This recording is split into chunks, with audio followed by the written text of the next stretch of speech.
کہ کمال ہے۔ سنن ابی داؤد کے اندر حدیث ہے، عوف ابن مالک اشجعی رضی اللہ تعالیٰ فرماتے ہیں کہ میں نبی کریم صلی اللہ علیہ وسلم کے پاس سے گزرا تو آپ نماز میں تھے، تو رکوع کے اندر آپ گئے تو آپ نے یہ تسبیح پڑھی، مختلف الفاظ کے ساتھ آپ نے یہی تسبیح جس کے اندر یہ عظمت و کبریائی کا تذکرہ ہے، سبحان ذی الملک والملکوت، آپ نے پڑھی۔ پھر آپ سجدے میں گئے تو سجدے میں بھی آپ نے یہی تسبیح پڑھی، ٹھیک، یہ ابو داؤد کی حدیث۔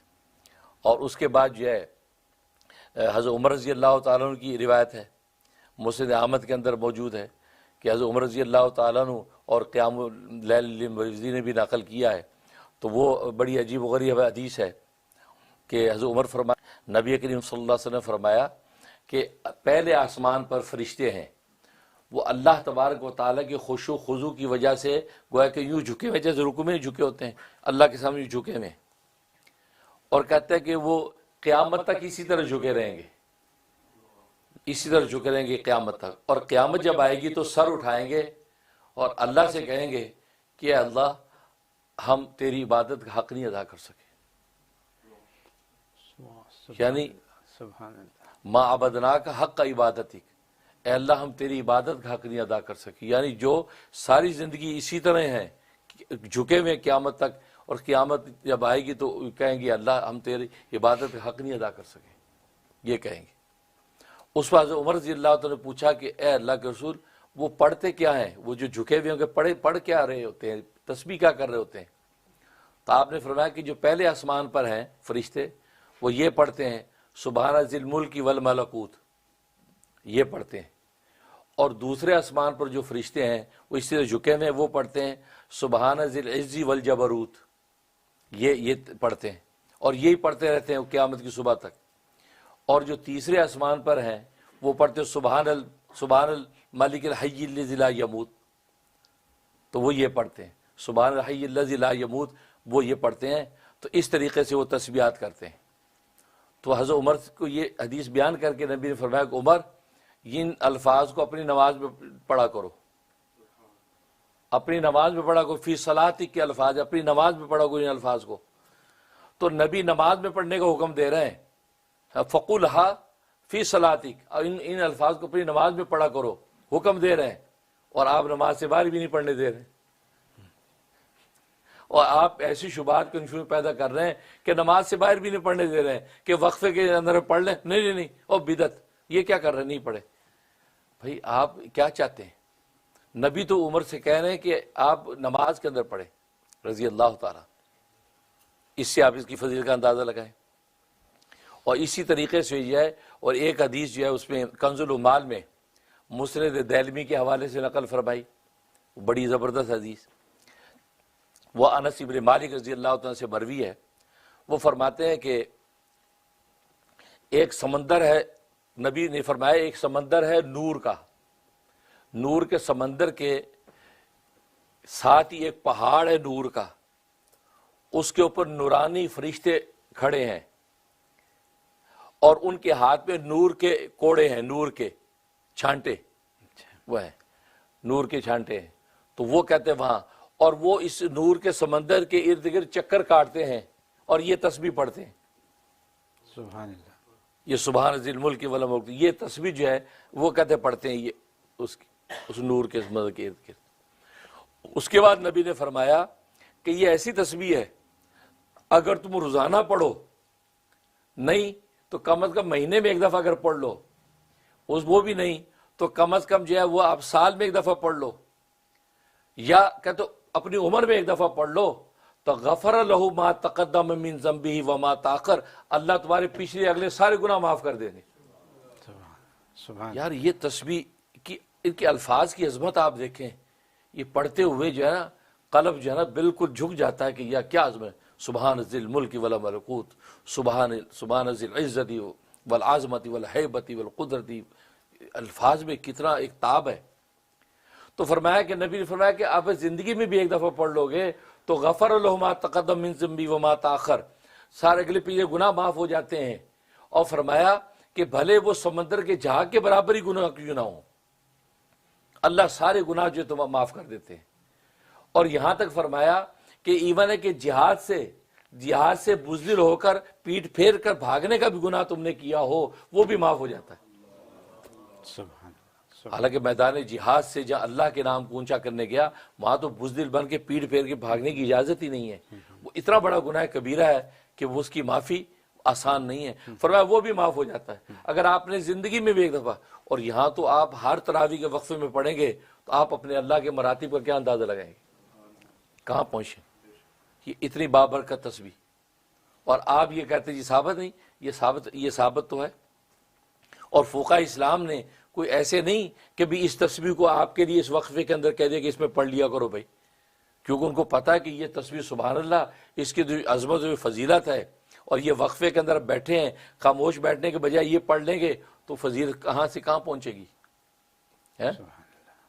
تو اس لیے اب ثابت کا مطلب آپ کیا لینا چاہتے ہیں بھائی؟ اب اس سے زیادہ ثابت آپ کو کیا چاہیے جس کے اندر فضیلت ہے, اور ایسی فضیلت کہ سبحان اللہ. یہ بات تو. اور دوسری بات یہ ہے کہ یہ جو کہتے ہیں کہ جی بہت سے کہتے تھے کہ نہیں یہ پڑھنا لازم نہیں ہے, آپ کوئی تسبیح پڑھ لیں, آپ اس میں آپ خاموش بھی بیٹھ سکتے ہیں, خاموش بیٹھے رہیں, کوئی بھی تسبیح پڑھ لیں, یہ پڑھنا ضروری نہیں ہے. تو کوئی کے اندر یہ شامل کیوں نہیں ہے؟ کوئی بھی تسبیح میں یہ شامل کیوں نہیں ہے؟ تو یہ بھی تو شامل ہے کوئی میں بھائی. اب آپ اسی کو اوپر قدغن کیوں لگا رہے کہ نہیں یہ اس کو ترک کرو ہیں, کیونکہ کوئی بھی دوسری پڑھ لو. اس کا مطلب ہے کہ آپ جو اتنی بڑی فضیلت جو میں نے بتائی ہے حدیث سے ہے, اس فضیلت سے آپ امت کو محروم کرنا چاہتے ہیں کہ اگر وہ یہ پڑھ لیں گے تو جناب وہ امت جو وہ ان کو جو اجر و ثواب نہ مل جائے. تو کوئی کے اندر یہ داخل کیوں نہیں ہے؟ ٹھیک ہے نا. اور پھر یہ کہتے بعض لوگ یہ بھی کہہ دیتے ہیں اور جی لوگوں نے اس کو سنت سمجھ لیا ہے, سنت سمجھ کے اس کو پڑھنے لگ گئے ہیں, لہذا اس کو چھوڑ دو کوئی دوسری پڑھ لو بلکہ چپ کر کے بیٹھے رہو. ٹھیک ہے نا. اب بات یہ ہے کہ چپ کر کے بیٹھے رہو یہ کہاں سے ثابت ہے؟ آپ ثابت بھی بحث کر رہے ہیں تو چپ کر کے بیٹھے رہو یہ پہلے ثابت کریں کہ نبی نے کہا کہ چپ کر کے بیٹھے رہو. نبی کو سننے سے اب اس کو یہاں ثابت کی بحث کیوں نہیں چھیڑ رہے آپ؟ یا کوئی بھی تسبیح پڑھ لو غیر متعین, کوئی بھی پڑھ لو غیر متعین, یہ کہاں سے ثابت ہے؟ نبی نے کہیں کہا ہے حدیث میں کہ کوئی بھی پڑھ لو؟ تو معلوم ہے کہ آپ اپنی جو بات کر رہے ہیں اپنی عقل سے کر رہے ہیں جس کے لیے کوئی ثبوت آپ کے پاس نہیں, اور جس کا کچھ نہ کچھ ثبوت مل بھی رہا ہے وہاں آپ انکار کر رہے ہیں. کہہ دیتے نہیں یہ لازم نہیں, اس کو بلکہ ترک کر دو, کوئی اور تسبیح پڑھ لو, کوئی بلکہ خاموش بیٹھے رہو, وقفہ کرو, کچھ بھی نفلیں پڑھ لو. تو یہ جو آپ بول رہے ہیں یہ کہاں سے ثابت ہے؟ ٹھیک ہے نا. اور پھر بات کہتے ہیں جی لوگوں نے اس کو سنت سمجھ لیا اگر, تو آپ یہ جو کہہ رہے ہیں کہ چپ کر کے بیٹھے رہو کوئی بھی تسبیح پڑھ لو, تو کل کو اسی تصور کو کسی نے سنت سمجھ لیا تو پھر آپ کہاں جائیں گے؟ میں وقفے میں چپ رہو, اس چپ رہنے کے تصور کو کل کو کسی جاہل نے سنت سمجھ لیا تو پھر آپ کہاں جائیں گے؟ یا وہ کوئی بھی تسبیح لینے کو سنت سمجھ لیا تو پھر آپ کہاں جائیں گے؟ آپ اگر عوام میں جہالت کی وجہ سے وہ سنت سمجھ رہے ہیں, آپ ان کی اصلاح کریں, دیکھو بھائی یہ تسبیح بہت بڑا برکت ہے, بالکل آپ اس کو پڑھیں اور اس کی یہ فضائل ہیں, لیکن اس کو سنت سمجھ کر نہ پڑھیں, سنت نہ سمجھیں کہ نبی نے پڑھی تھی. ٹھیک ہے نا. کیونکہ نبی پاک صلی اللہ علیہ وسلم کی تو تراویح ہی آپ کو پتا ہے کہ وہ تراویح پر ہی گفتگو ہوتی ہے, وہ تراویح کا موضوع خود قابل بحث ہے, تو وقفے کے اندر پڑھنا نہ پڑھنا نبی سے کیسے ملے گا آپ کو بھائی؟ ہے تو لہٰذا زیادہ اپنی اتنی بات کریں, اس کو سنت نہ سمجھے لیکن یہ مستحب ہے اس کو پڑھے, لہذا فقہ نے اس کو پڑھنے کو مستحب کہا ہے. تو لہذا کوئی حنفی عالم وہ بھی انکار نہیں کر سکتا اس کا. کیوں؟ علامہ شامی رحمۃ اللہ علیہ جو حنفیوں کے امام ہیں, جو فتاوی شامی ان کا ہر مفتی اس سے کے بغیر فتویٰ نہیں دیتا, انہوں نے امام کوستانی رحمۃ اللہ علیہ کے حوالے سے لکھا کہ وقفے کے اندر جو ہے یہ دعا پڑھ لیا کرو تسبیح تراویح والی. تو حنفی مفتی تو انکار نہیں کر سکتے کیونکہ حنفیوں کا جو امام ہے, جو فتاوی کا امام شامی, وہ خود نقل کر رہا ہے. ٹھیک. اب رہا دیوبندی کی بات آ جائے تو دیوبندی بھی کوئی انکار نہیں کر سکتا, اس لیے کہ حضرت حکیم الامت مجدد ملت مولانا اشرف علی تھانوی رحمہ اللہ تعالیٰ سے بڑا دیوبندی کون ہوگا؟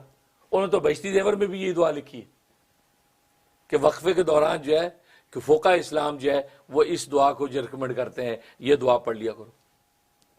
ٹھیک ہے نا.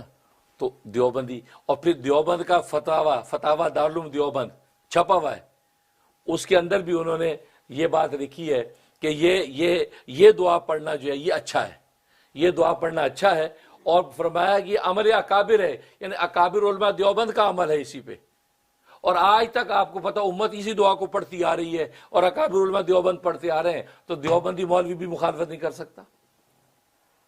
اگر کوئی نادانی کر رہا ہے تو پھر غیر مقلد جو سلفیت کو گویا کہ وہ تقویت دے رہا ہے، کیونکہ غیر مقلد سلفی جو ہے وہ اس کے اوپر بحث کرتے ہیں، وہ جی یہ ثابتی بدعت۔ تو آپ یہ دانستہ یا نادانستہ غیر شعوری طور پر یہ بات کہہ کے کہ یہ ثابت نہیں ہے، آپ تو ان کو تقویت پہنچا رہے ہیں۔ اور اپنے اکابر علماء دیوبند جو آج تک اس پر معمول ان کا چلا آ رہا ہے، اور فتاوی دارالعلوم دیوبند میں اس کو کہا کہ عمل اکابر ہے، یعنی ہمارے اکابر علماء دیوبند کا عمل اس پہ چلا آ رہا ہے کہ یہی تسبیح پڑھتے تھے۔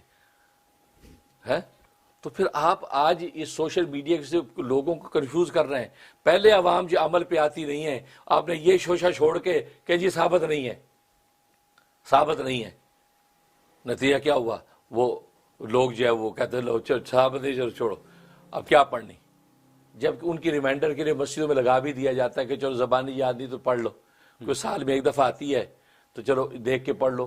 وہ پڑھ کے فضیلت حاصل کر لیتے۔ بھائی کتنی بڑی فضیلت ہے کہ غفر اللہ اللہ تعالیٰ اس کے گناہ معاف کر دیتے اگلے پچھلے، ما تقدم من ذنبی وما تاخر، تو اتنی بڑی فضیلت۔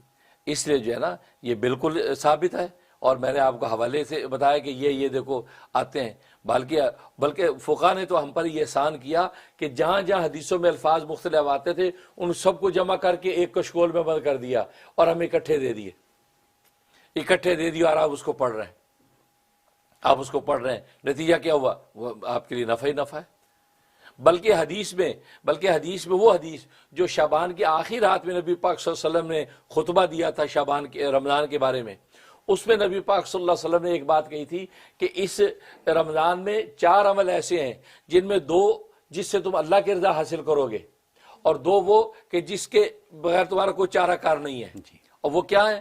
پہلا فرمایا لا الہ الا اللہ ہے، اور دوسرا فرمایا کہ وہ استغفر اللہ، استغفار۔ یہ 2 عمل ایسے ہیں فرمایا اس سے تم اللہ کی رضا حاصل کرو گے، اور 2 ایسے ہیں جس کے بغیر تمہارا چارہ کار نہیں ہے، ایک یہ کہ جنت کا سوال، دوسرا جہنم سے پناہ۔ یہ 4 ہو گئی۔ تو میں نے اپنے عام بیانات میں لوگوں سے کہا کہ یہ رمضان میں نبی پاک صلی اللہ علیہ وسلم ان 4 معمول کے کرنے کی خاص تاکید فرمائی، لہذا یوں پڑھ لیا کرو لا الہ الا اللہ، استغفر اللہ، واسألک الجنۃ واعوذ بک من النار۔ 1000 روز پڑھ لیا کرو۔ تو نبی نے جو معمول خود بتایا کہ رمضان میں پڑھو، تو اس معمول سے زیادہ بابرکت کیا ہوگا؟ بالکل درست ہے۔ اور یہ تسبیح تراویح میں فقہ نے کیا کیا؟ یہ پوری تسبیح تراویح سبحان ذی الملک والملکوت، سبحان ذی العزت والعظمت والہیبت والقدرت والکبریاء والجبروت، سبحان الملک الحی الذی لا يموت ہے، لا يموت ولا يموت ولا لا ينام ولا يموت ہے۔ اب یہ سبوح قدوس ربنا ورب الملائکۃ والروح ہے یہاں تک۔ اس کے بعد کیا ہے؟ لا الہ الا اللہ نستغفر اللہ ونسألک الجنۃ ونعوذ بک من النار۔ اب وہ دیکھو نبی نے اس حدیث میں جو 4 چیزیں دی تھی وہ اس میں ایڈ کر دی۔ تو آپ کو تو یہ پورا اکٹھا کر کے فقہ نے زبردست آپ کو ایک جو گلدستہ دے دیا ہے۔ اب آپ اس گلدستے پر اعتراض کر رہے ہیں نہیں جی نہیں، یہ گلدستہ کہاں سے ثابت ہے؟ بھائی یہ تو فقہ کو سلوٹ کریں، انہیں پھول چن کے حدیثوں میں سے اب گلدستہ حوالے کر دیے یار، اور آپ امت کو جو کنفیوز کر کے ان کو جو ذکر و عبادت سے ہٹا رہے ہیں۔ ایسا ہی تو یہ زیادتی ہے۔ لہذا مس یوز جو ہے کسی چیز کا یہ برا ہوتا ہے۔ ہاں سوشل میڈیا آپ یوز کریں، لیکن آپ حکمت، وہ یہ والی بات ہے نا، ہمارے اساتذہ کا فرمایا کرتے تھے کہ امام ابو یوسف رحمۃ اللہ علیہ فرماتے تھے کہ 1 سیر علم کے لیے 10 سیر عقل چاہیے۔ علم اگر 1 سیر ہے نا، عقل اس کے لیے 10 سیر چاہیے۔ اس علم کو کہاں ریپرزینٹ کرنا ہے، کہاں نہیں کرنا، کہاں علم بگاڑنا ہے، کہاں نہیں بگاڑنا بھائی۔ اور آج سوشل میڈیا کیا گیا، ہر جگہ علم بگاڑ دیتے ہیں، کیونکہ عقل آپ کو 10 من چاہیے، ٹھیک۔ تو اب آج ہماری حالت یہ ہے کہ ہمارے پاس اگر 10 سیر علم ہے، 1 سیر عقل ہے، تو پھر یار یہ پھڑتولی پڑے گا، پھر وہ یہی ہوگا سوشل میڈیا پہ جو منہ میں آ کہہ دیا. یہ نہیں دیکھا سامنے والے بیچارے کتنے دنیا داری میں پھنسے ہوئے ہیں, ان پڑھ ہیں, اور ان کی ذہنی سطح کیا ہے. وہ نتیجہ کیا ہوا, وہ کہہ دی چھوڑو جی, اور اصابت ہی نہیں ہے, پڑھنی نہیں. وہ انہوں نے وہ بھی گئی اور دوسری تو پڑھی نہیں. اس لیے بھائی میری درخواست جو ہے تو اہل علم سے بھی یہی ہے اور عوام سے بھی یہ ہے کہ ایسی چیزوں سے کنفیوز نہ ہو اور وہ اس چیز کو پورے جم کر جو ہے اس چیز کو لے کے چلیں. اس لیے کہ حدیث طیبہ سے حدیث ہے پوری شد و مد کے ساتھ میں نے بتایا ثابت ہے. اور پھر یہ ہماری جو ہے فقہ نے کمال کیا تو اس کو ایک کوزے میں بند کر دیا, گلدستہ میں دے دیا. پھر علماء دیوبند کا آج تک یہی معمول چلا آتا رہا کہ وہ آج تک اسی دعا کو پڑھتے ہیں. اس لیے اس وقفے میں 3 مرتبہ اس دعا کو پڑھنے کا فرمایا گیا ہے. 3 مرتبہ اس کو پڑھ لیں, اس وقفے کے اندر گویا کہ ذکر و تسبیح کے اندر مشغولیت رہے گی, کوئی مذاکرہ نہیں. سبحان اللہ. اللہ سے دعا ہے اللہ تعالی ہمیں عمل کی توفیق عطا فرمائے. سبحان اللہ. حضرت دس از دی آئی اوپنر وی نیڈڈ. امت کو یہ آپ سے چاہیے تھا. الحمدللہ. تو یہ تو کسی نے بڑے ٹائملی ہمیں یہ شبہ بھیج دیا, صحیح بات ہے. اور آپ نے بڑا الیبوریٹ کر کے اس کا جواب دے دیا. ہمیں یقین ہے کہ اب لوگوں کے شکوک و شبہات درست ہو چکے ہوں گے یا دور ہو چکے ہوں گے. بہت شکریہ.